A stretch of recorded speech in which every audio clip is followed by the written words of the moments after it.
Muy buenas tardes ya a todas y a todos. Les damos la bienvenida a esta sesión 6. Creo que sí, vamos en la sesión 6 de las sesiones informativas para crecer las capacidades de tu OSC con Fundación de Acero.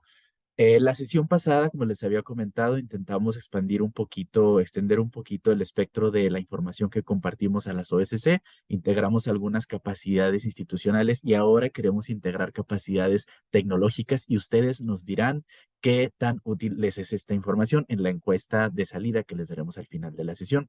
Y por supuesto, por ser esta primera sesión, necesitábamos traer a los meros, a los expertos que nos puedan enseñar a incorporar tecnología a nuestro trabajo en las OSC en México. Ellos son una organización de la sociedad civil de origen argentino, también tienen sede por acá. Ellos se llaman Wingo, los recibimos con un fuerte aplauso digital. Y ahorita vamos con el equipo de Wingo, les cedemos la palabra. Sepan también que después, y les adelanto el aviso parroquial, después de esta sesión, volvemos con otra sesión informativa de tipo fiscal, en donde aprenderemos a identificar el beneficiario controlador y a diferenciar, sí, bueno, sobre todo, digo, para no revolverme con jerga que yo no domino, la siguiente sesión es de tipo fiscal y para identificar el beneficiario controlador. Recién acabamos esta, empiezo a mandar las invitaciones para la siguiente sesión. Así que le damos la más cálida bienvenida a Juliana Pontón y a Sebastián Netter del equipo de Wingu que nos acompañan con esto que se llama transformación digital, por donde empezamos. No me extiendo más y les cedo la palabra porque ellos muy seguramente lo explicarán mejor que yo y que sea de provecho para todas y todos ustedes los contenidos de esta sesión. Gracias por estar aquí y mis estimadas Juliana y Sebastián, el micrófono es todo suyo. Muchísimas gracias. Hola a todos, buenas tardes. Bueno, muchas gracias. Estamos muy contentos de arrancar esta capacitación con ustedes. Es un tema que nos atraviesa, lo de transformación digital. Ahora les vamos a contar un poco más. Tenemos preparado una presentación para acompañar esta sesión. Ahí va a compartir su pantalla, pero mientras vamos resolviendo esa parte, aprovecho para irnos presentando. Como decía, mi nombre es Juliana Pontón, yo soy la directora de soluciones digitales de Wingu. Wingu es una organización social que si bien comenzó aquí en Argentina, nosotros estamos en este momento en Buenos Aires, tiene sus sedes también en Bogotá y en Ciudad de México, desde donde realizamos proyectos para toda la región de Latinoamérica, incluso también algunos proyectos en otras regiones. Desde, desde hace ya más de 15 años que venimos trabajando, nosotros somos una organización sin fines de lucro de tecnología cívica que, como les decía, desde 2008 trabaja para consolidar la cultura digital y la tecnología como agentes claves del cambio social. Tenemos un equipo multidisciplinario repartido en varios países, desde el cual potenciamos proyectos e iniciativas sociales tratando de maximizar ese impacto a través del proceso justamente de transformación digital y de la implementación de desarrollos tecnológicos innovadores. Seba, ¿querés presentarte?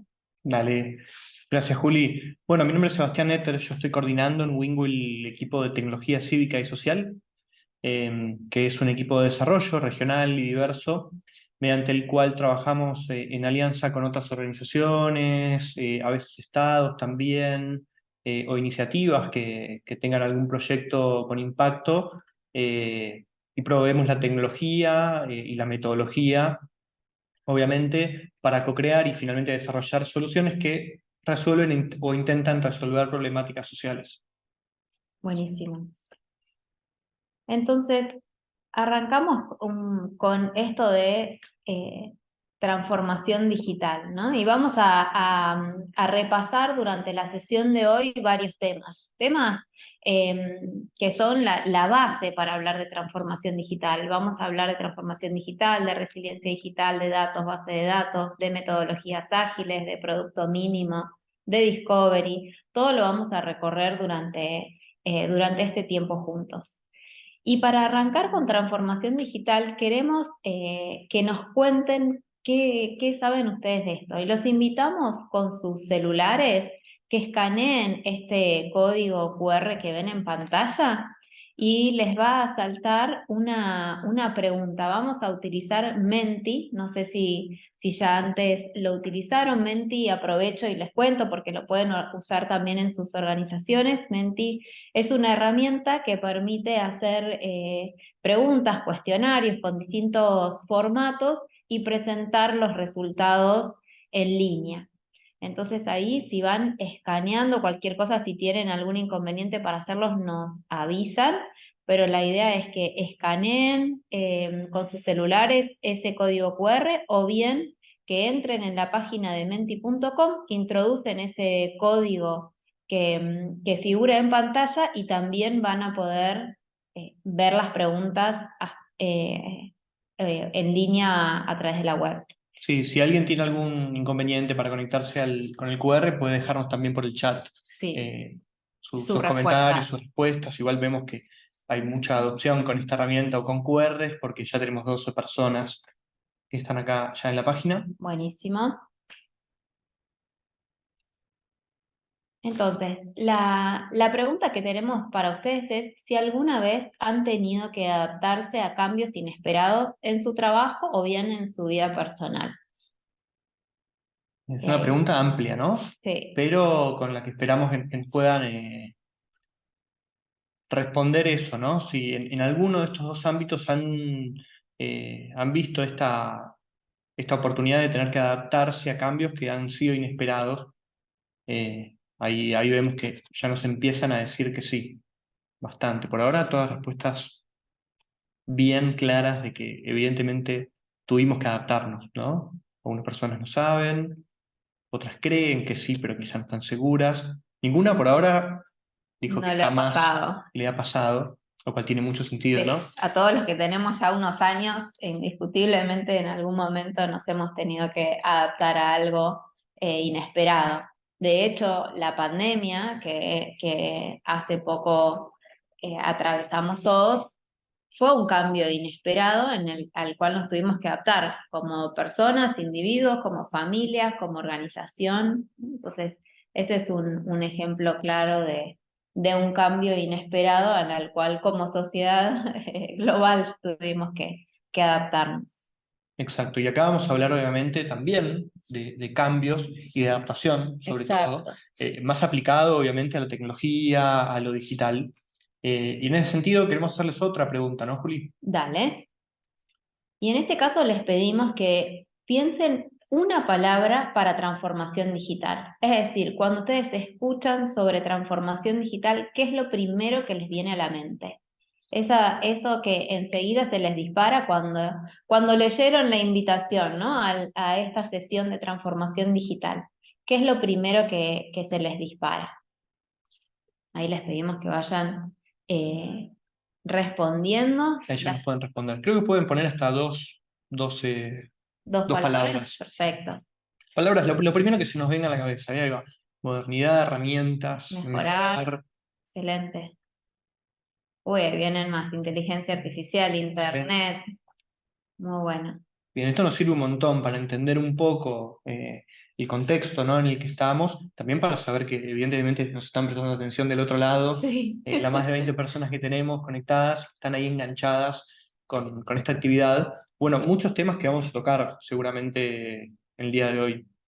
Bien, y ahí se va armando la nube de palabras y fíjense la palabra que queda en lo central, ¿no? Renovación, tecnología, innovación. Excelente. Y sobre eso ahora vamos a conversar más.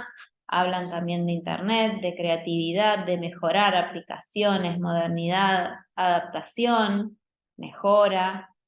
Surgió hasta mágico. Esa me quedo un poco con la duda a qué se refiere con mágico, pero hay magia detrás de todo lo digital, sin duda. Eficiencia es algo que vamos a retomar también. Bueno, están súper bien orientados y esperamos recorrer un poco todo esto, ¿no? Y en el chat también van comentando y coinciden que la pandemia fue, sin lugar a dudas, un momento que tuvimos que aplicar la resiliencia, ¿no?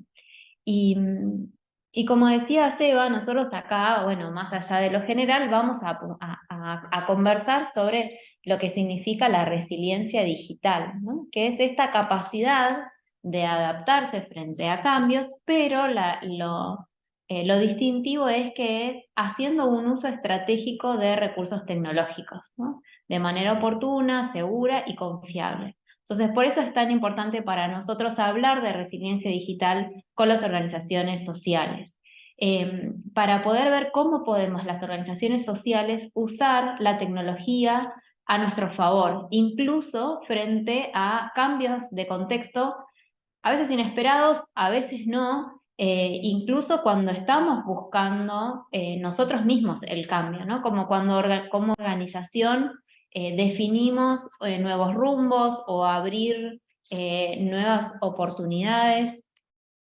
Entonces, de vuelta, cuando hablamos de resiliencia digital, estamos pensando en un nuevo enfoque estratégico del uso de la tecnología que conecta personas y procesos con tecnología, ¿sí?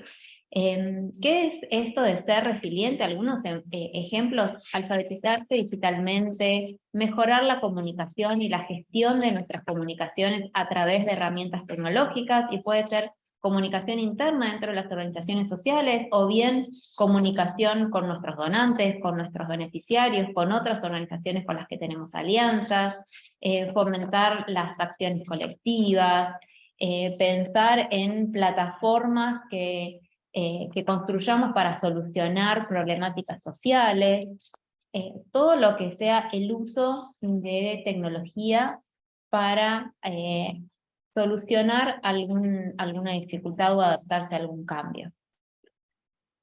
Y a su vez hablamos mucho también de innovación, ¿no? Y súper bien, y qué bueno que quedó innovación ahí en el centro de esa nube, porque realmente cuando hablamos de transformación digital o resiliencia digital, innovación es un tema clave.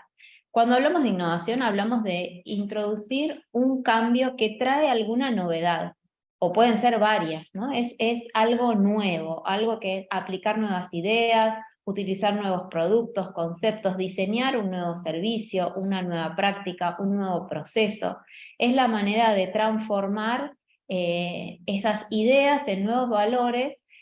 Claro, esto implica asumir riesgos, sí, y también hay veces que no va a funcionar de la primera vez, y habrá que volver a iterar, volver a pensar en una nueva solución o a mejorar aún más eso que implementamos en un principio. Y vamos a hablar más, ahí Seba nos va a contar mucho más de esta metodología de cómo ir pensando innovaciones de manera iterativa e incremental. Pero lo importante acá es quedarnos con que innovar significa mejorar o reemplazar algo, un proceso, un producto, una forma de hacer las cosas de forma tal de conseguir más productividad o un impacto mayor. Sí, Juli, no tiene que ver necesariamente con inventar algo No, totalmente nuevo, ni con rompernos la cabeza. ni usar un software recontra sofisticado y una inversión tecnológica enorme, para nada. Perfecto. Exacto. Ahora, ¿qué más nos trae esto de la transformación digital? Con la transformación digital no solamente podemos hacer frente a cambios inesperados y trabajar nuestra resiliencia, sino también que es una oportunidad para medir y gestionar mejor nuestro impacto.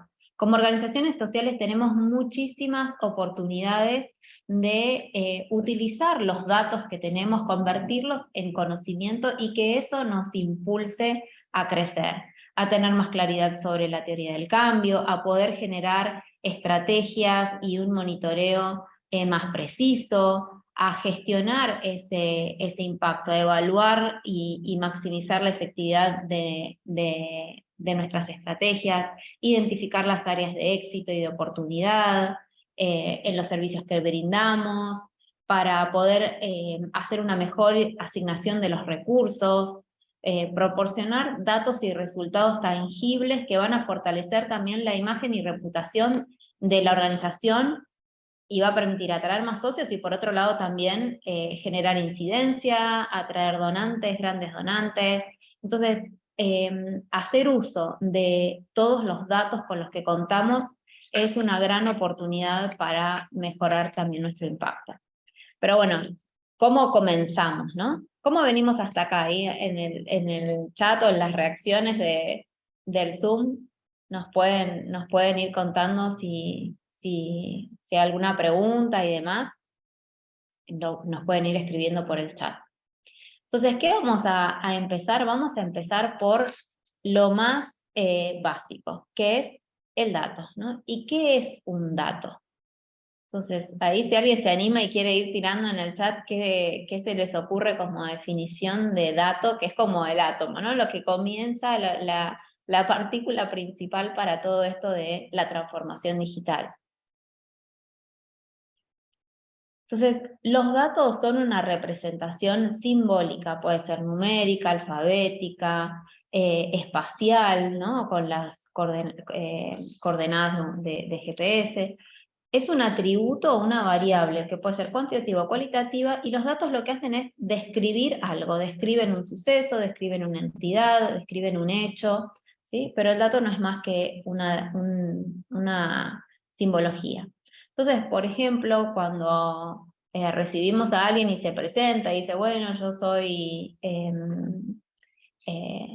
¿no? Acá tenemos un ejemplo, ¿no? Yo soy Franco, tengo 29 años, vivo en Buenos Aires, trabajo en Wingu, me interesa el deporte. Entonces, esa frase contiene en sí misma muchos datos, y esos datos los podemos organizar, ¿no? Entonces, tenemos la edad, tenemos el interés, dónde trabaja, en qué ciudad reside.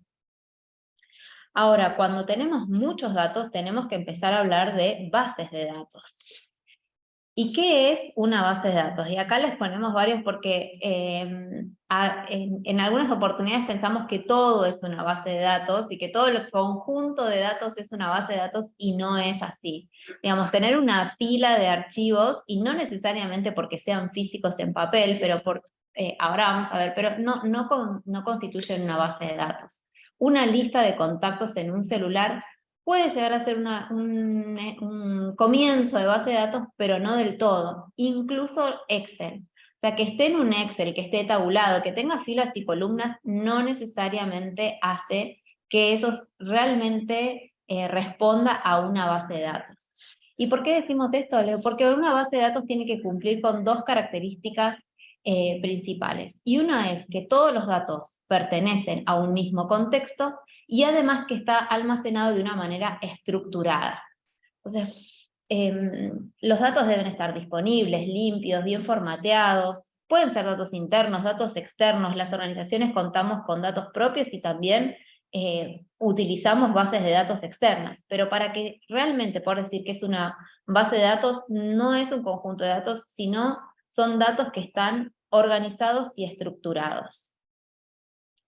Para armar una base de datos, lo que se requiere principalmente es planificar. Planificar qué datos quiero tener en mi base, y planificar también cómo va a ser el mantenimiento y el monitoreo de la calidad de esos datos, ¿no? Por eso es importante pensar en cómo vamos a administrar esa base de datos.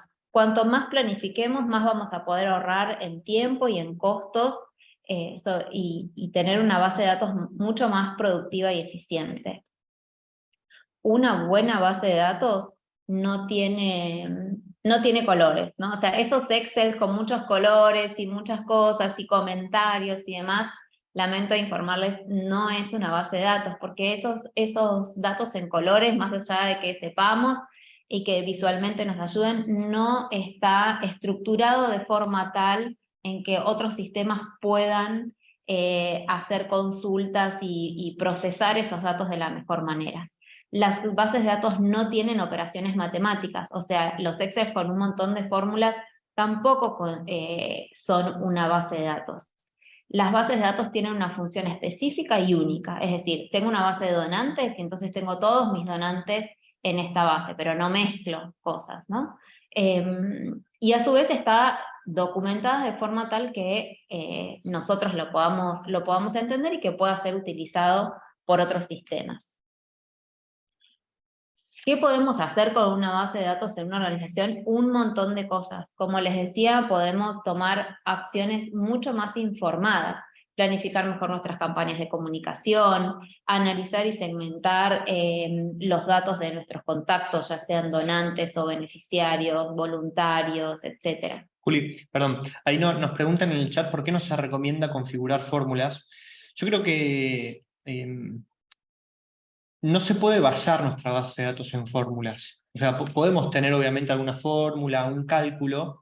Si eso sucede, tiene que estar muy bien documentado, porque nosotros lo que necesitamos entender es cómo también se llega a ese cálculo. Entonces, esto que decía Juli de entender para humanos qué hay detrás de cada uno de esos campos, es lo que conocemos a veces como diccionario, o diccionario de datos. Entonces, por supuesto que podemos configurar fórmulas. Lo importante es poder esa fórmula desagregarla y entender qué hay detrás de la misma para que todas las personas puedan entenderlo y no únicamente quien las hizo. Sí, y de todas maneras, en realidad, la base de datos son los datos que se utilizan para esa fórmula, Claro. ¿no? Entonces, por ejemplo, si yo voy a calcular, no sé, la donación promedio, y eso va a ser un cálculo, y entonces voy a decir, bueno, agarro las últimas 12 y sumo las últimas 12 donaciones y lo divido por 12 y con eso saco la media de ese año. En realidad los datos son la donación de enero, la de febrero, la de marzo, la de abril, etc. La fórmula ya es una manera de interactuar con esa base de datos, ¿sí? No es la fórmula en sí misma parte de la base de datos, sino que esos datos concretos de las donaciones mensuales sí son parte de la base de datos. Porque la fórmula yo mañana la puedo cambiar y decir, bueno, no quiero hacer el promedio en los últimos 12 meses, quiero hacer el promedio en los últimos 6, ¿no? Entonces, sí es correcto que utilicemos fórmulas, que utilicemos búsquedas y demás, y transformaciones en nuestra base de datos, porque también podemos generar categorías, ¿no? de donantes, grandes donantes, medianos, pequeños, y vamos a usar fórmulas para eso. Pero esas fórmulas son maneras de interactuar con la base de datos. El valor concreto de donación, ese es el que realmente se considera estrictamente base de datos, pero súper buena esa consulta. Gracias. ¿Qué tipo de información podemos incorporar en las bases de datos que manejamos dentro de las organizaciones? Podemos tener asistentes a eventos o actividades que organicemos, datos de nuestros beneficiarios, información de los voluntarios que colaboran con la organización, de nuestros donantes, todas las interacciones que dejamos. Y algo importante para hablar, que no vamos a poder ir a súper detalle, pero sí queremos dejar esta noción de que los datos hay que cuidarlos, ¿no? O sea, hay que cuidar los propios datos de la organización, hay que cuidar los datos de nuestros donantes, los datos de las personas que interactúan con nosotros, estar muy pendientes de conocer las normativas de cada país sobre la protección de datos, ser muy juiciosos en eso, ¿no? O sea, no pedir más datos de los que realmente puedo manejar, de los que realmente vamos a utilizar, y contar con todas las medidas de seguridad para proteger esos datos de la manera más adecuada. Sí, ahí creo hay un tip, si se quiere, no sé si un tip, pero Una sí, recomendación. una recomendación que tiene que ver con eso de entender el valor del dato. Muchas veces interactuamos con aplicaciones, webs, con diferentes soluciones que son gratuitas, ¿no? Bueno, detrás de lo gratis, evidentemente hay algo más, y justamente tiene que ver con el valor que tienen los datos, que es el principal activo en general de nuestras organizaciones, ya sea porque lo estamos generando con lo que hacemos, o porque lo estamos a la vez también recolectando y recopilando. Entonces, simplemente no para no usar aplicaciones que son gratuitas, sino para prestar atención a cómo las usamos y a cuáles son los datos sensibles o no que les entregamos, si los anonimizamos antes. Ahora vamos a hablar un poco de ese proceso. Sí. Y ser muy conscientes cuando nosotros generamos nuestras propias aplicaciones o formularios y demás, y pedimos datos a los demás, ¿no? Entonces, lo primero es, como les decía, esa parte de planificación. ¿Para qué voy a pedir ese dato, ¿no? ¿Cuál es la finalidad de tener esos datos? ¿Cuáles van a ser las herramientas de recolección que voy a utilizar que me aseguren la seguridad, o si tienen que ser anónimos porque sean datos sensibles? Por otro lado, pensar en quién va a tener visibilidad de esos datos, ¿no? Una vez que los incorporamos dentro de la organización, ¿todos los miembros de la organización necesitan tener acceso a la totalidad de los datos? Capaz que no. Entonces está bueno pensar y planificar cuáles van a ser esos roles, cuáles van a ser los niveles de seguridad dentro de los miembros de la organización para atender esos datos, y estandarizarlos, ¿no? El ejemplo clásico del libro es el de pregunto fecha de nacimiento o pregunto la edad, ¿no? Y, o sea, el dato que quiero obtener es el mismo porque quiero segmentar entre jóvenes, mayores y demás, pero si pregunto la edad es un dato concreto que lo estoy preguntando en ese momento, y si ya lo voy a ver el año que viene, ese dato va a estar desactualizado. Si pregunto la fecha de nacimiento, es un dato con el cual, a través de fórmulas, como hablábamos antes, voy a poder calcular la edad todas las veces que quiera. Entonces, estandarizar y pensar bien cómo voy a usar clasificaciones y demás, que todos en la organización, los de comunicación, los de marketing, los de desarrollo, los de recaudación de fondos, todos utilicen el mismo diccionario de datos como contaba Seba hace un rato. Y para esto hay distintas herramientas más complejas y herramientas más simples. Todos conocemos Excel, y les digo, Excel puede ser una base de datos siempre y cuando cumpla ciertas condiciones, pero no por estar en Excel ya es una base de datos. Y después, digamos, lo principal con lo que arrancan las organizaciones sociales es con un CRM. Un CRM es un sistema que lo que busca es documentar todas las relaciones y gestionar las relaciones con clientes en un sentido amplio, es decir, todas las personas externas a la organización, voluntarios, donantes, beneficiarios, que pueden ser contactos, personas físicas o organizaciones, entes de gobierno, alianzas, redes, etc. Lo que va a buscar un CRM es poder hacer esta gestión. O sea, es un paso más de una base de datos. Va a tener en sí misma la base de datos de esto, de donantes, contactos estratégicos y demás, pero a su vez va a permitir ciertas gestiones como comunicaciones masivas, registro y seguimiento de las acciones que hagan, participación en eventos, donaciones, dependiendo la actividad que haga la organización, pero va asistencia a talleres. Entonces sirve no solamente como base de datos, sino también para la gestión. Base de datos hay varios, esto ya lo charlamos un poco, ¿no? Esto de cómo un CRM también permite automatizar procesos, y herramientas hay muchas, acá les dejamos algunas, ¿no? Wingudata es un CRM muy simple, muy chiquitito, que si alguien todavía no tiene nada, es como el primer paso del Excel a algo un poquito más, y después hay otras herramientas más complejas, como por ejemplo, esta es la que les contábamos recién, Wingudata es gratuito, es un desarrollo que hicimos nosotros, pueden acceder y utilizarlo sin ningún costo. Y después también está una solución mucho más compleja, que es Salesforce. Salesforce es privada, es una empresa comercial, pero que tiene un programa por el cual brinda a las organizaciones sociales una instancia y hasta 10 licencias de su formato de enterprise, y lo que tiene Salesforce es que tiene un módulo específico para organizaciones sociales, ¿no? Entonces tiene ya un CT, una configuración inicial pensado en los procesos de las organizaciones sociales. Da para hablar mucho más de estos temas, pero no me quiero extender. Ahí se los dejamos para que ustedes lo puedan investigar, y cualquier cosa nos consultan. Y con esto, como para dar un poco de cierre a esta primera etapa, acá lo que hicimos fue revisar las etapas principales para pensar en un proyecto de datos, ¿no? Esto de, ¿qué necesito tener? Bueno, necesito tener una base de datos, necesito tener herramientas de análisis, después voy a necesitar también, una vez que tengo todos esos datos ordenados y la capacidad de realizar análisis, pensar en, bueno, cómo visualizar y transmitir los hallazgos que tengamos a las personas para que puedan interpretarlo fácilmente, que pueden ser en reportes o bien pueden ser en infografías o cosas mucho más complejas. Y por último, la toma de acción, ¿no? Esto de decir, bueno, todo esto lo hacemos para tomar mejores decisiones.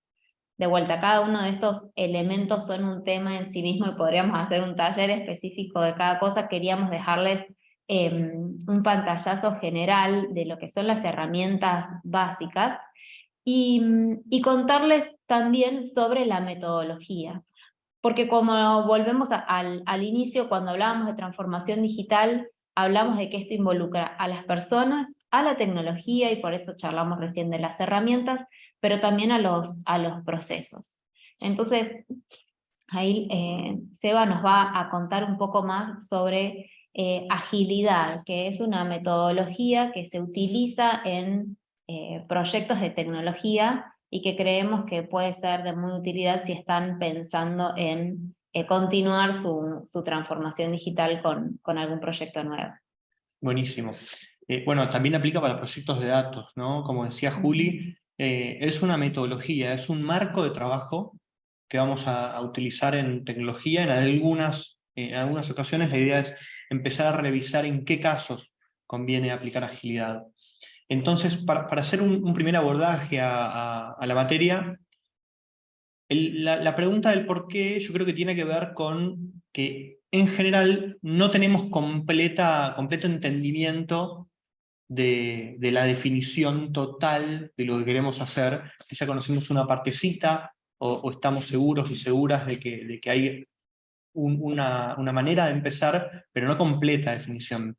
Y a través de esta matriz que vemos, es una matriz bastante clásica para poder empezar a definir, es una matriz que les recomiendo que se la lleven porque nos va a empezar a permitir entender dónde se ubica nuestro proyecto, ¿sí? En definitiva tenemos dos ejes que vamos a intentar entender para también comprender por qué vamos a aplicar agilidad. El eje X, el de abajo, vamos a empezar a hablar de cero, digamos, de más cerca a más lejano, a más desconocido, qué tanto sabemos cómo hacerlo, ¿sí? Técnicamente, nuestro proyecto. No importa lo que sea, puede ser una innovación, un proyecto de datos, un proyecto menor, mayor, pero se refiere a eso, a nivel técnico, si conocemos o no cómo hacerlo. Si ustedes ya están familiarizados con CRM, con la aplicación de eso porque lo hicieron en otra organización, porque ya implementaron otras cosas, si van a encarar un proyecto de ese estilo, bueno, se pueden ubicar Más cerca. Más cerca, exacto. Exacto. Si es la primera vez que van a implementar algo de este tipo de tecnología en la organización, bueno, ahí entonces hay un poco más de incertidumbre y menos conocimiento. Perfecto. Y el segundo eje va a tener que ver entonces con el dominio, o sea, con entender si lo que queremos incorporar lo conocemos o no, ¿sí? Con el negocio en sí, con el objetivo de la organización, el objetivo del proyecto. Entonces, de vuelta, si es algo muy conocido y que lo conocemos a la perfección, vamos a estar más cerca del eje, y a medida que desconocemos, nos vamos a ir alejando. De esta manera van a ver que queda un poco configurada esta matriz, que ahí les recomiendo que les saquen foto y capturen de vuelta para hacer este ejercicio preliminar de entender dónde está nuestro proyecto, y vemos claramente que hay un escenario sumamente caótico en donde no conocemos ni cómo hacerlo, ni tenemos ninguna certeza. Muchas veces nos encontramos en este lugar, ¿no? Pero también hay escenarios que son un poco más simples, como dice la matriz, como dice el gráfico, en donde, bueno, conocemos técnicamente qué hay que hacer, sabemos cómo hacerlo, y después tenemos escenarios que están en el medio de esos dos, que vamos a llamarlos escenarios complejos, ¿sí? Y vamos a decir que es complejo si está bien en el centro, y empieza a ser, en lugar de complejo, ahora vamos a ver la diferencia, complicado, cuando en alguno de los dos escenarios, alguno de los dos ejes, en alguna de estas dos variables que nos estamos manejando, empezamos a estar un poco más cerca y empezamos a tener un poco más de conocimiento. Lo bueno es que no importa dónde estemos, Exacto. todos tienen solución, ¿no? Lo importante es estar como conscientes de a qué nos vamos a enfrentar y cuál es la mejor metodología para ese caso, ¿no? Entonces, si yo voy a estar en un escenario simple, donde tengo conocimiento, donde voy a implementar una herramienta ya conocida y demás, en ese escenario hay ciertas metodologías y herramientas que puedo utilizar que por ahí en un escenario más caótico, donde la incertidumbre es mayor, me conviene utilizar otras metodologías. Pero no es para asustarse, sino es simplemente para saber dónde estamos parados y hacer una buena elección de metodologías y herramientas. Claro, acerca de cómo queremos trabajar. Exacto. Entonces vamos a empezar un poco a diferenciar primero eso complicado, que está más cerca de la simpleza y del conocimiento, a eso complejo que está un poco más en el medio, que hay un poco más de incertidumbre. Y esa incertidumbre es la clave, ¿no? Para entender la agilidad. Sin entrar todavía entonces en ese marco de trabajo, volvamos a cuestionarnos dónde está nuestro proyecto y si es un proyecto complicado o es un proyecto complejo. El ejemplo que les traemos tiene que ver con dos tipos de problemas que vamos a intentar encasillar para ver si queda claro. El primero es un problema complicado, el segundo, el celeste, es un problema complejo. El complicado tiene que ver con que nuestro problema y nuestro proyecto es, por ejemplo, planificar y ejecutar la red de trenes subterráneos de metro de nuestra ciudad. Y la segunda, lo mismo, pero vinculado al tránsito vehicular. Entonces vamos a analizar las características que tienen estos dos tipos de desafíos, estos dos tipos de problemas, que pueden ser tranquilamente un proyecto nuestro para entender cuáles son las variables que nos van a permitir identificar si se trata de un proyecto complicado o uno complejo. Entonces, en ese nivel de variables, lo que vemos de diferente en un caso y en el otro, primero tiene que ver con la cantidad de variables. Cuando hablamos de una planificación de un metro, bueno, ¿qué tenemos? A grandes rasgos. ¿Se animan a decirnos ahí en el chat cuáles son las variables que van a influir en nuestra decisión de planificar un subte, un sistema de subtes, un sistema de metros? Por ejemplo, no sé, los horarios, las personas. ¿Alguien más se anima a decirnos alguna variable importante a tener en cuenta a la hora de planificarlo? Suponiendo que la red está, ¿no? O sea, los usuarios nos dicen acá Exacto. en el chat, exacto. La distribución Sí. de la población, la geografía, el mapa. Bien, Bueno. perfecto. Los lugares con más uso, las estaciones con mayor frecuencia, espectacular. Bien.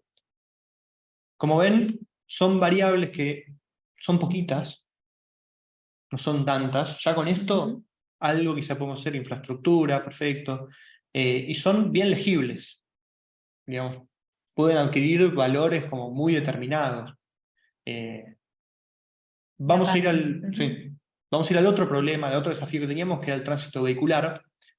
Volvemos a hacer el ejercicio de entender entonces cantidades de variables para diseñar nuestro sistema de tránsito vehicular. Yo ya tengo un montón en la cabeza pensando. A ver ahí si van tirando algunas en el chat. Antes teníamos choferes, nada más, de trenes, de metros. Ahora que tenemos cantidad de autos. Son muchas más las rutas. Rutas. Ya no tenemos solo trenes, tenemos trenes, autos, motos. Transporte público, Taxis. camiones, taxis, tipos de transporte, zonas y horarios de mayor tránsito. Las bicis, nos están sumando las bicis, es verdad, las ciclovías y demás. Hasta el clima se vuelve una variable que no es tan legible tampoco, pero que sin duda se influye también al tránsito, ¿no? Los días de lluvia o los días de baja visibilidad afectan el tránsito vehicular y no es una variable que sea legible fácilmente. El espacio para cada tipo de vehículo. Bien, y como decía Juli, definitivamente estas son, ya ven que en el ejercicio ya surgieron cantidades totalmente diferentes, también, ¿no? Peatones, y son mucho menos legibles. ¿Qué quiere decir? esto que son a veces hasta impredecibles. No sabemos cómo va a pensar un peatón, podemos predecirlo quizá, pero se entiende, hay menos certeza acerca de qué va a pasar con el clima, de qué va a pasar con el conductor de una moto. Hay un montón más de variables y son menos legibles. Entonces, esa identificación, ese abordaje en nuestro proyecto nos va a permitir entender si estamos ante un problema complejo o un problema complicado. Y después, en base a eso, una recomendación en base a cómo deberían ser las decisiones que se toman para abordar ese desafío. En el caso del problema complicado, pues las decisiones son centralizadas, son algorítmicas. Esto quiere decir que hay pasos concretos a seguir, y un objetivo que es básicamente que el tren llegue al horario, a tal estación, después a la otra, un conjunto de pasos que tenemos que ejecutar. Sí, y es más fácil, ¿no? Y el ejemplo es muy buen ejemplo. O sea, si hay un tren en la siguiente estación, si hay una formación en la siguiente estación, el que está detrás va a tener que detenerse. Y eso es muy fácil de programar algorítmicamente porque no es tan complejo justamente, ¿no? Es una línea, es una vía, una cierta cantidad de estaciones. Si lo mismo lo pensamos a nivel de tránsito vehicular, eso se vuelve mucho más difícil de programar. Perfecto. Y ahora vamos a los errores, ¿sí? A los fallos que pueden tener la planificación y la ejecución de un desafío, de un problema o de otro. Evidentemente, en el caso complicado pueden llegar a ser menos frecuentes, pero se imaginarán que, y hay un montón de experiencias, ¿no? Tienen muchísimo más impacto, no voy a ponerme en detalles, pero tienen muchísimo más impacto y muchísimo más, son mucho más costosos esos errores. Y es importante analizar este capítulo para entender definitivamente cuál es la mejor manera después de aplicar un marco de trabajo que tenga sentido con este tipo de problemas o desafíos. En el caso del problema más complejo, los errores son más frecuentes, ¿sí? A veces hasta son inevitables, imposibles de predecir, pero en comparación siempre hablando con un problema complicado, este caso del problema complejo es un error que tiene menos impacto y menos costo. Entonces, una vez que entendemos estos dos escenarios, hay dos grandes maneras y marcos de trabajo para encararlos. El primero tiene que ver con cascada, que después los vamos a ver. El segundo con la agilidad, que también lo vamos a ver. Ahora vamos a hacer un paréntesis en el medio de esos dos conceptos. Pero lo que muestra este gráfico tiene que ver con también cómo es la ejecución, hasta si se quiere presupuestaria, de un proyecto o del otro, teniendo en cuenta lo complejo o lo complicado, la cascada y la agilidad. Dijimos entonces que en el caso de un proyecto complicado que se aplica en cascada, esto quiere decir siguiendo determinados pasos muy específicos, eh, la inversión que tengo que hacer en un primer momento probablemente sea altísima, porque nada puede fallar. Ya vimos que si falla algo, El impacto es muy grande. el impacto es enorme, exacto, el costo es altísimo. Entonces me conviene hacer una inversión muy elevada que en teoría va a empezar a disminuir conforme la ejecución y la planificación vayan avanzando. Eso marca la línea naranja.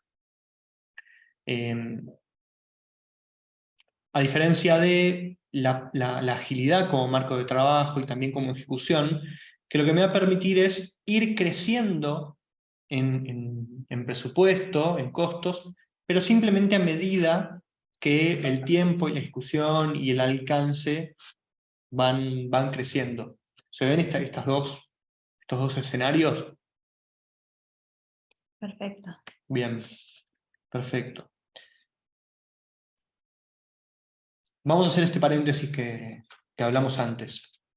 Y ahora volvemos a ver bien estos dos escenarios posibles.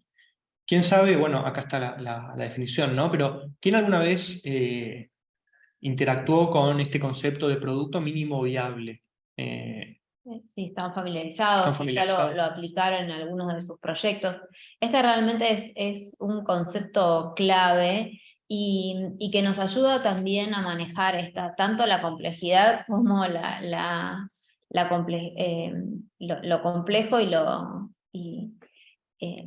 no importa el tipo de proyecto que estemos encarando, pensar en un producto mínimo viable es lo que nos va a dejar comenzar con algo, ¿no? O sea, porque si queremos lograr todo al mismo tiempo, es mucho más difícil, no solamente costoso, sino también es mucho más difícil y tiene un costo muy alto, como decía Seba recién, de error. Por eso es que para nosotros pensar en el producto mínimo viable es algo muy importante al comienzo de un proyecto. Y ahí nos dice Patricia, por ejemplo, si es lo mínimo que necesitamos para comenzar a operar. Y es casi correcto, ¿no? ¿Querés contarnos un poco más, Eva? Sí, está súper bien, porque tiene que ver con eso, ¿no? Con o comenzar a operar o comenzar a probar. Está bien, quizá probar era la palabra, pero está bien, porque en definitiva la prueba puede resultar también después la operación, porque nos dimos cuenta que definitivamente era lo que necesitábamos y no más para poder operar, así que está súper bien.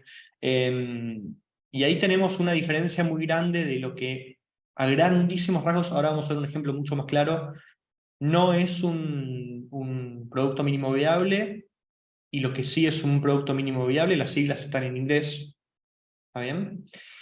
Entonces, en el primer ejemplo de lo que no es un producto mínimo viable, lo que tenemos es, primero, un par de ruedas. Claro, pensemos que en esto lo que se está buscando como objetivo final es ese, ¿no? Un medio de transporte como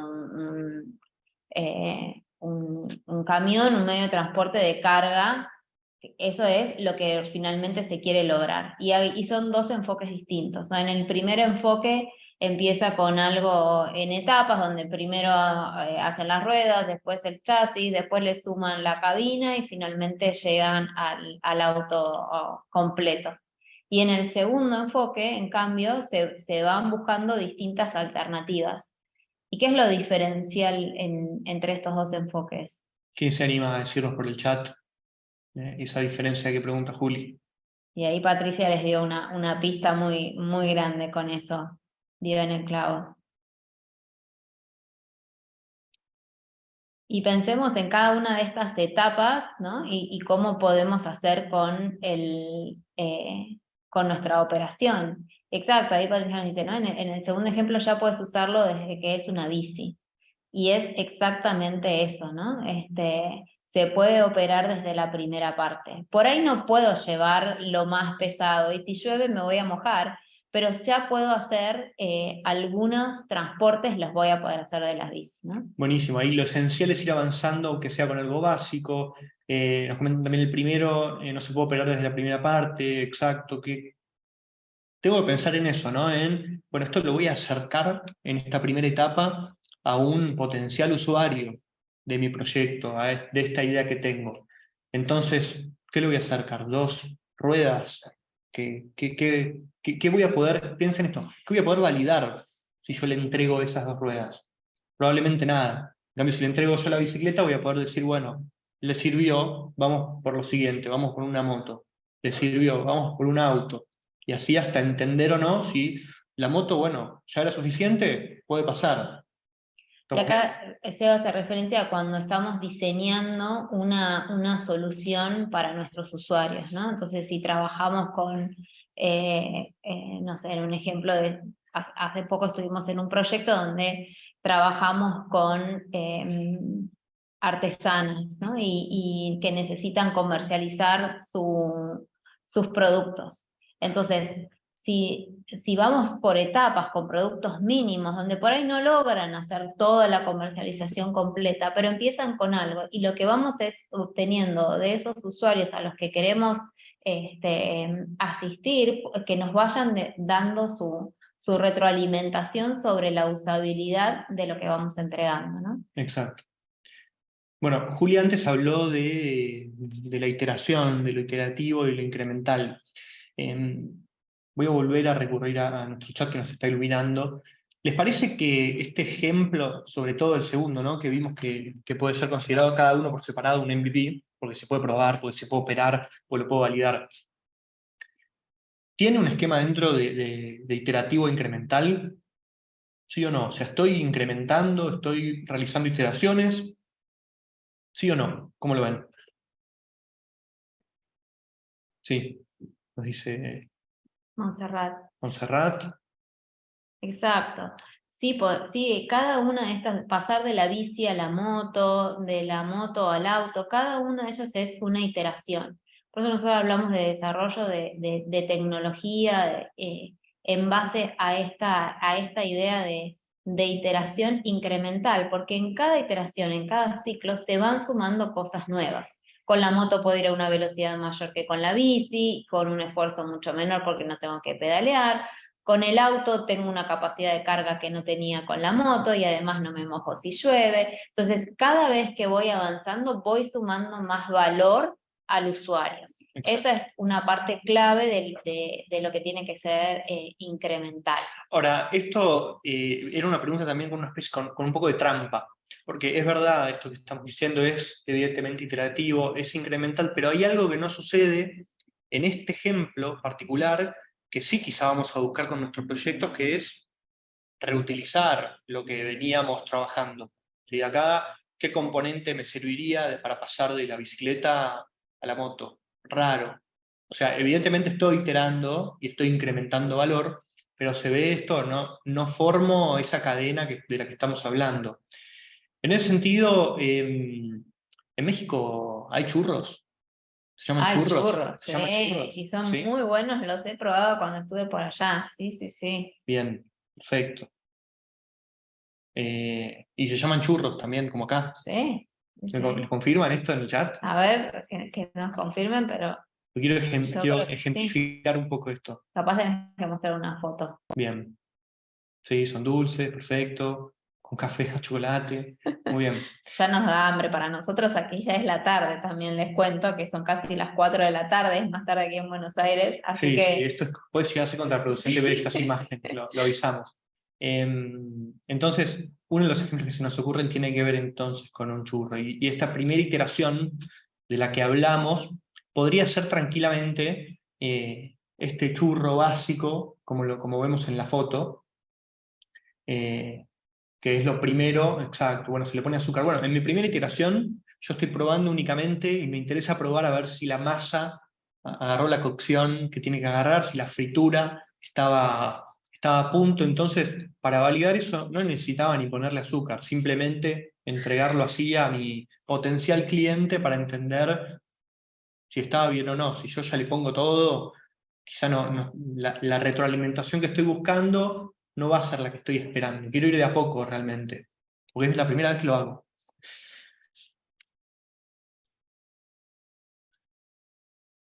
Bien. Entonces, si le tuviera que agregar valor incrementalmente a este producto, voy a dejar de nombrarlo porque ya entre la foto y que lo nombro no puedo más, se puede parecer a algo de esta manera. ¿Sí? Entonces, ahora puedo no solo entender que usé el primer producto y lo iteré y le agregué más valor, sino que ahora puedo obtener dos retroalimentaciones diferentes que me siguen sirviendo. ¿Está bien? Y hasta tres si tengo en cuenta la presentación. Bueno, si tengo que seguir agregando valor, vean hasta dónde puedo llegar trabajando con este mismo concepto y la diferencia, sobre todo de lo que vimos antes, vinculado a lo que estoy reutilizando o no de lo anterior. Miren cómo va cambiando esta experiencia en este sentido. Eh, entonces, un segundo, ¿eh? ¿Hasta acá se entiende? ¿Queda un poco clara la consigna de lo que es un producto mínimo viable o no lo es, y de cómo hacemos para trabajar o intentar trabajar con este concepto de iteración y de incremento de valor? y lo mencionamos ahora porque es parte de la planificación, ¿no? Cuando arrancamos un proyecto, está bueno pensar en, bueno, ¿cuál va a ser el producto mínimo que queremos lograr, ¿no? Que queremos encarar. Bien. Dicen que sí, buenísimo. Y ahí tenemos, buenísimo. Y entonces ahí volvemos a las dos metodologías, ¿no? Esto de la metodología de cascada o la metodología de agilismo. Bien, ¿se acuerdan que en el primer ejemplo vimos que, bueno, si es un tema complicado, conviene, vamos a retomar el gráfico, hacerlo tipo cascada, ¿sí? Con una inversión significativa quizá al principio, pero definitivamente de esa manera. Bueno, ¿qué quiere decir esto? Es un modelo, es un marco de trabajo eh, eh, que se le conoce como ciclo de vida secuencial y lineal, en donde lo que hago es dedicarle muchísimo tiempo a entender cuáles son las etapas que necesito, y una vez que eso está listo, simplemente a ejecutar. Ejecuto etapa 1, etapa 2, etapa 3, etapa 4, ¿está bien? Porque como veíamos, era algo conocido, más cercano a lo simple, ya sabía cómo hacerlo, así que le dediqué muchísimo tiempo y esfuerzo a entender cómo se hacía y después lo ejecuté. Obviamente, Y eso, o sea, se puede pensar en esto de implementar algo ya existente, ¿no? Entonces, si voy a implementar algo ya existente, como por ejemplo una herramienta de comunicación masiva, de email marketing, que es algo que ya conocemos y probablemente ustedes ya conocen exactamente qué es lo que necesitan de ese proceso, pueden ir a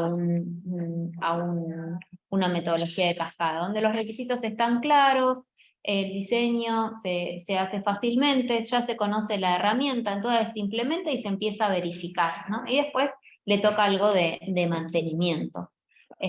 Porque volvemos, lo que es transformación digital no siempre significa inventar algo nuevo. Hay casos donde es simplemente aplicar algo a un proceso que ya tenemos. Y en ese caso se podría utilizar una metodología de cascada. exacto, acá tenemos equipos que no tienen que estar todos trabajando en la misma etapa, podemos separarlos, o sea, puede estar bien aplicar esta metodología definitivamente.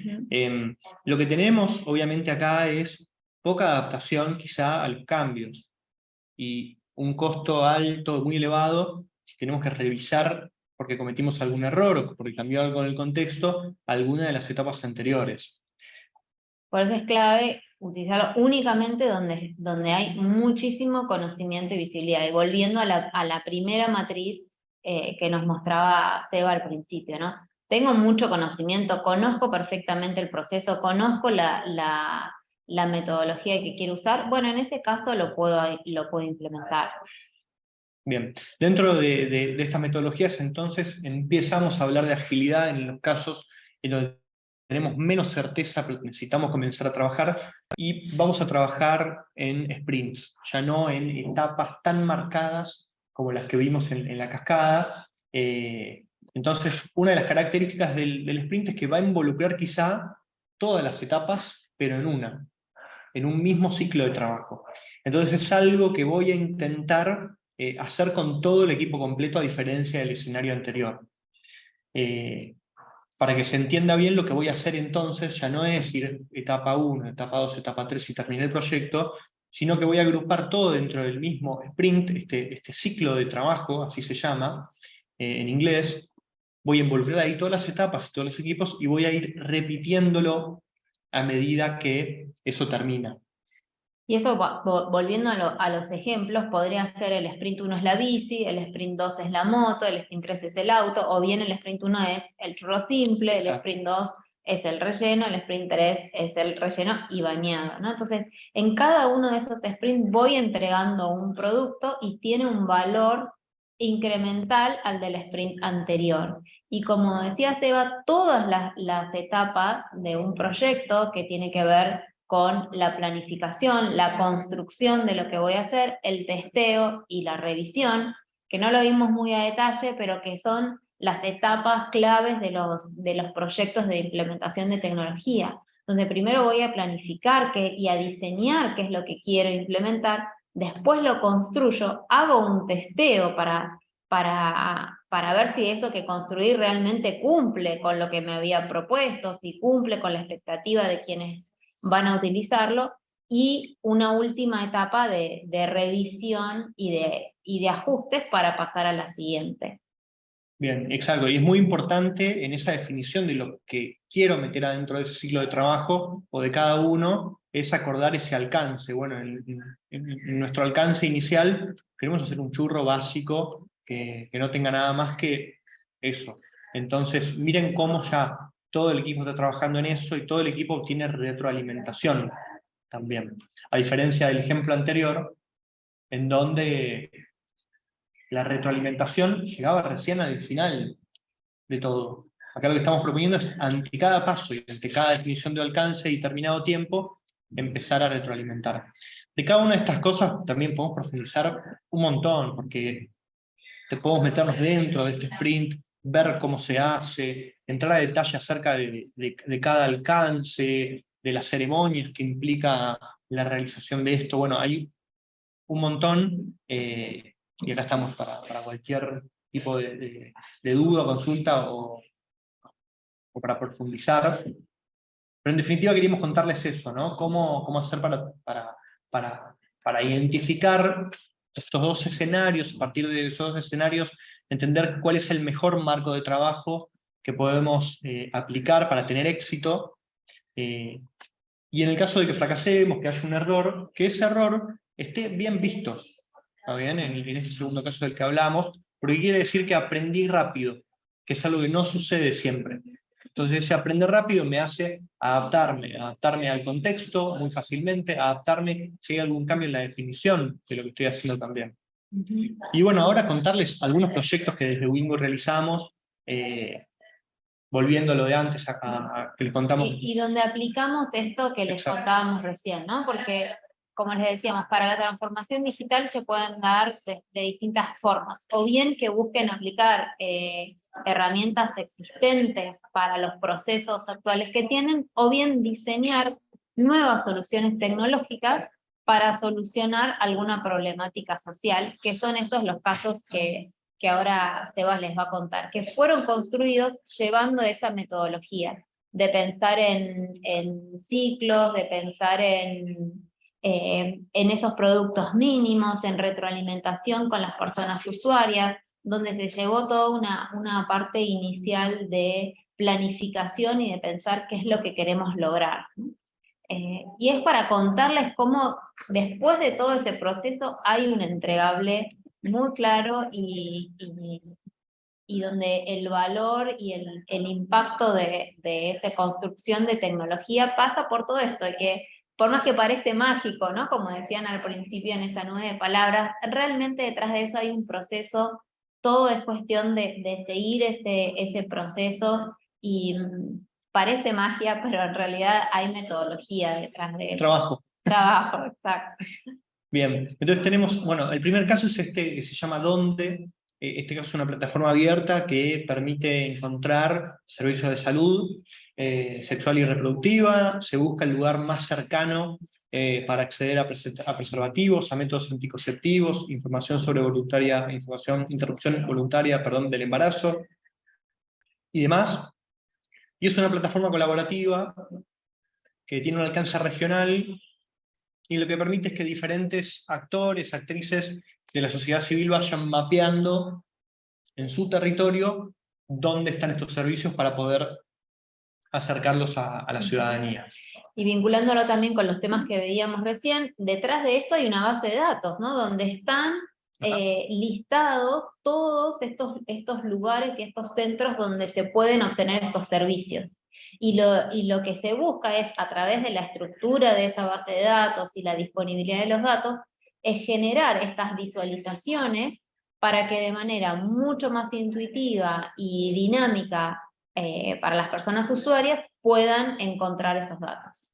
Entonces, de vuelta, trae todo lo que vimos hoy en la sesión, ¿no? Primero se construyó esa base de datos, se pensó qué es lo que queríamos hacer, por qué se quería construir, cuál era la finalidad de eso. Bueno, disponibilizar esta información al público general. Y después es de qué manera lo podíamos hacer. Y fue así que construimos esta plataforma, que pueden ingresar, la pueden googlear y buscarla y hasta colaborar en seguir mapeando. Exacto, tranquilamente, o si conocen a alguien que tenga información. También. Exacto.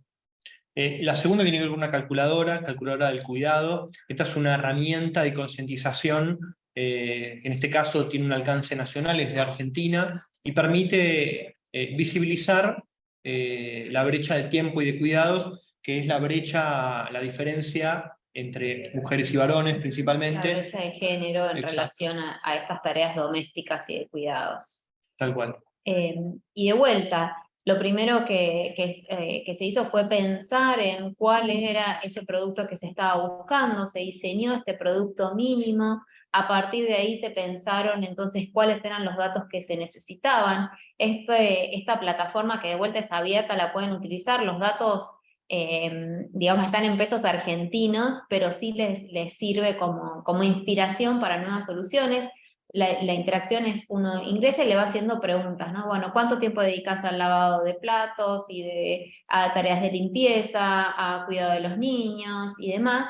Uno va respondiendo y finalmente lo que hace es monetizar ese tiempo en base a los salarios de trabajadores de esos rubros, ¿no?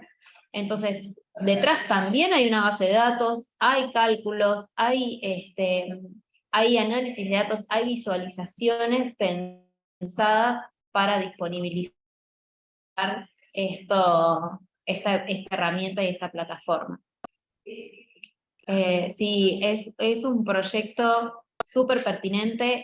De vuelta, les invito a que lo consulten, más allá que el dato numérico va a estar en pesos argentinos, pero los invito a que lo miren porque para lo que es concientización y visibilización de esta brecha es una gran herramienta. Y otra cosa que no hablamos mucho, pero estos proyectos siguiendo estas metodologías ágiles también lo que permiten es la escalabilidad, ¿no? Entonces, por más que esto hoy está hecho con una base de datos argentina, donde están estos costos pensados en pesos argentinos, está construido de tal manera que puede ser escalable a otros países. Entonces, se podría cambiar la base de datos y poner datos en pesos mexicanos, y de esa manera poder operar tranquilamente con la misma herramienta y con una base de datos e información con valores mexicanos. Exacto. Lo importante en este tipo de desarrollos es pensarlo de esa manera, ¿no? Ir de a poco para entender, bueno, cuál es el real valor que queremos darle a la población, cómo hacemos para validarlo. Muchas veces descubrimos que ese valor mínimo no solo era el mínimo, sino que era el suficiente. Entonces esto también nos permite ahorrar muchísimo esfuerzo y muchísimo trabajo que si lo hubiésemos encarado de otra manera. Bien. Bueno, tenemos más ejemplos, ¿no? Me parece que estamos medio en tiempo. Sí, por ahí dejar un espacio por si tienen alguna pregunta, algún comentario sobre lo que compartimos hasta ahora. Agradecerles mucho por su atención. Sí, estuvieron ahí muy firmes. Sí, fueron muchos temas que abarcamos hoy. La idea era poder dejarles estas pistas para que puedan seguir investigando sobre estos temas. A mí me gustaría una reacción, Sí, con pulgar para las reacciones arriba. de acá del Zoom. ¿Qué les pareció? ¿Cómo lo vivieron? Más allá que sabemos que van a recibir la encuesta por parte de la Fundación.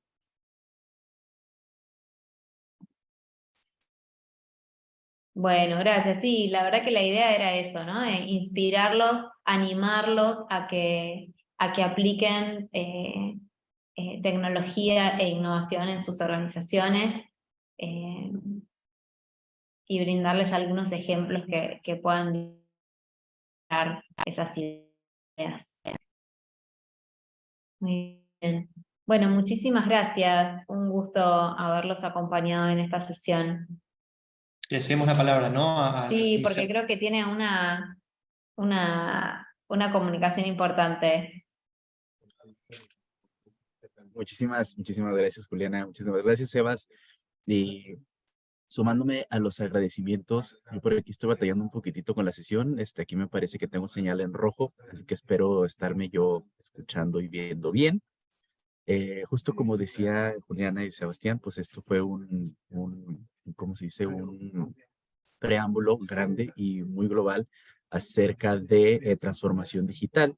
Y como esto no se puede quedar aquí, ¿no? Fundación de Acero va a financiar una hora de consultoría a una organización que resulte seleccionada en la rifa que vamos a hacer en unos minutos. Para participar en esta rifa y poder ganarse una hora de consultoría con Wingu, ¿qué beneficio les puede traer a ustedes? Miren, creo que una hora y media definitivamente pues no alcanza para platicar todo en lo que esta organización anda o trae entre manos. Y aquí yo les quiero compartir rapidísimo, esta es la página de Wingu que se llama winguweb.org. Así que aquí se la voy a poner también en el chat, que ya se los muestro. Ustedes entran a Wingu y aquí abajito pueden encontrar todas las soluciones que Wingu hace. Consultoría de partner support, investigación, análisis en temas de tecnología, herramientas de gestión, estrategias de datos y seguridad, diseño de experiencia e interfaz de usuario, desarrollo de sitios web, CRM, integraciones. Oye, que queremos pues llevar nuestro cultivo de donantes al siguiente nivel y queremos incorporar alguna tecnología.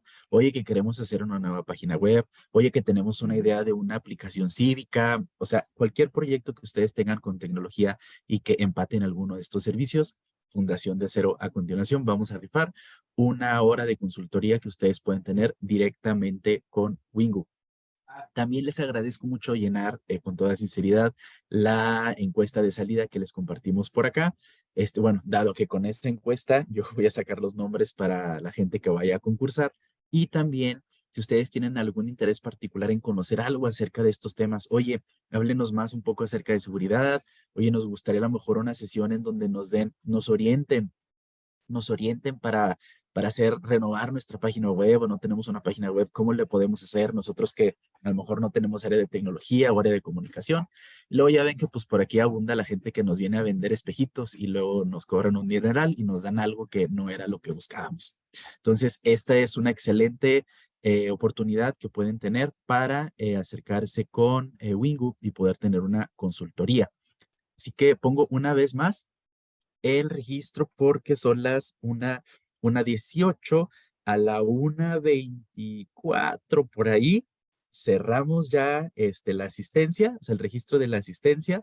Para con estos últimos 5 minutos, ahora sí nada más hacemos la rifa. No nos vamos a tardar nada. Sé que el Forms es un poquitito extendido. Se llena a lo mejor unos 3 minutos por ahí. Y mientras lo van llenando, aprovecho para hacer otros avisos parroquiales. Según yo había compartido la página, pero ¿me pueden confirmar si lo hice o no? No compartí, ¿verdad? Sí, sí, sí, lo Ah, sí vimos. compartí. Ah, Gracias, ok, sí, ok. excelente, gracias. Ok, pues miren, gracias. Sigo con los avisos parroquiales. Por acá les informamos que la siguiente acción se debe estar viendo, así es, identificación del beneficiario controlador según el Código Fiscal de la Federación, espero haberlo pronunciado correctamente, y la ley antilavado. Por acá nos acompañarán los especialistas de COEO. Esa será la sesión 6. Estamos en la sesión 5. Espero haberlo dicho correctamente hace unos momentos. Será de 11:30 a 1 de la tarde el miércoles 21 de septiembre. Acabando esta sesión, en esta semana, ya envío las invitaciones.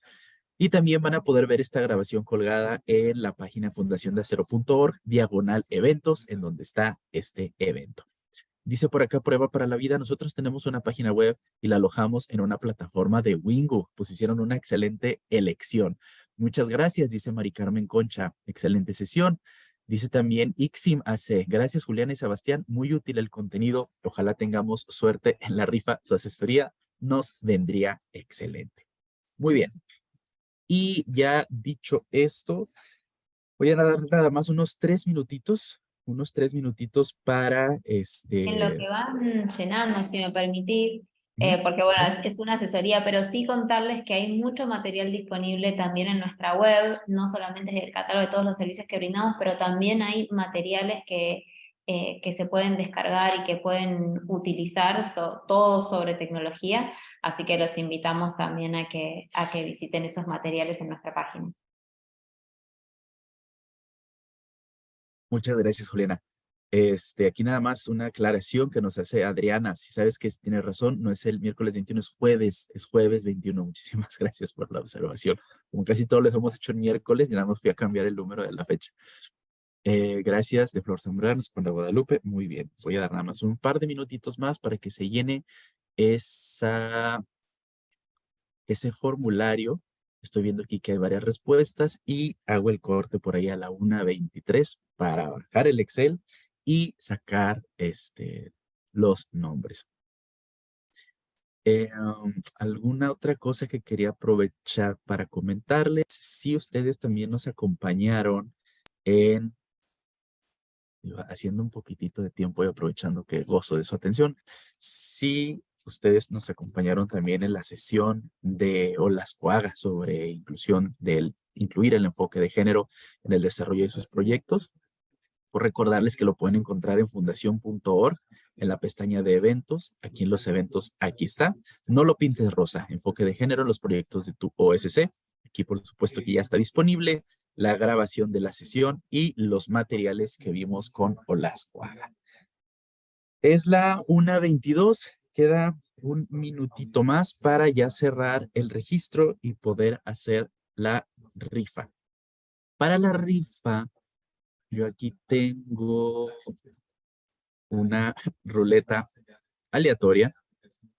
De hecho, miren, aquí están las organizaciones de la última rifa que hicimos. Ya las vamos a guardar.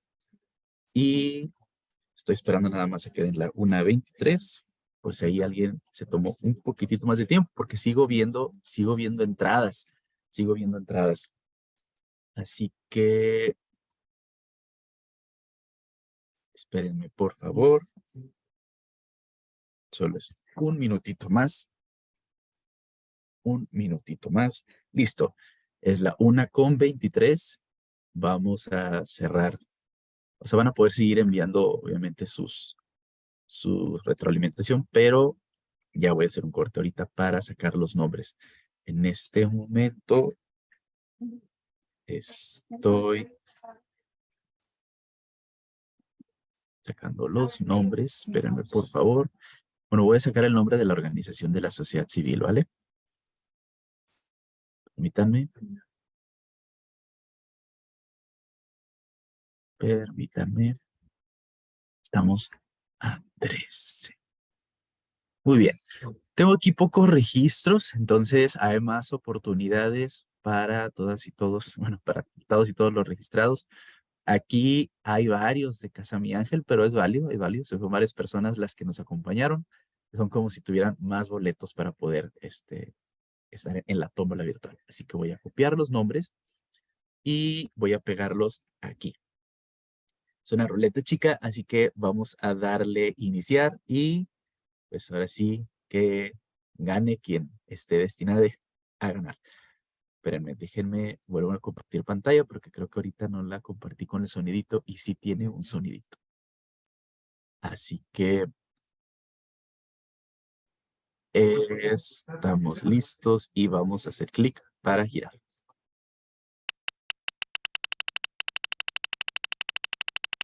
Qué emoción, qué nervios. ¿Quién se llevará la asesoría? Muy bien, la asesoría se la lleva, le damos una felicitación a Unidos Somos Iguales. Muchísimas felicidades. Unidos Somos Iguales. Por aquí tengo a Roberto Emanuel Guerra Díaz. Muchísimas felicidades, Unidos. Nosotros vamos a... Ixim se puso una carita de tristeza, pero quién sabe, Ixim, de pronto no es lo único que se rifa por el momento. Así que mantengamos la esperanza. Vamos a contactar a Unidos Somos Iguales para enlazarlos con el equipo de Wingu y que puedan reclamar su consultoría de 1 hora. Así que enhorabuena, chicas y chicos. Muchísimas gracias por acompañarnos en esta sesión. También agradecemos una vez más al equipo de Wingu por esta introducción en transformación digital, por donde comenzamos la sesión del día de hoy. Estén al pendientes para la invitación a la sesión 6 del jueves 21 de septiembre para identificación del beneficiario controlador. Un fuerte aplauso digital a Juliana y a Sebastián del equipo de Wingu. Muchísimas gracias por estar acá. Y por acá nos estaremos viendo la siguiente sesión. Dice por aquí Juliana, busquen SafariTech para guiar sobre sitios web y otros. Busquen SafariTech, así como se oye Safari y Tech. Safaritech.org. Es una plataforma lúdica, les va a ir haciendo preguntas y les da recomendaciones para distintos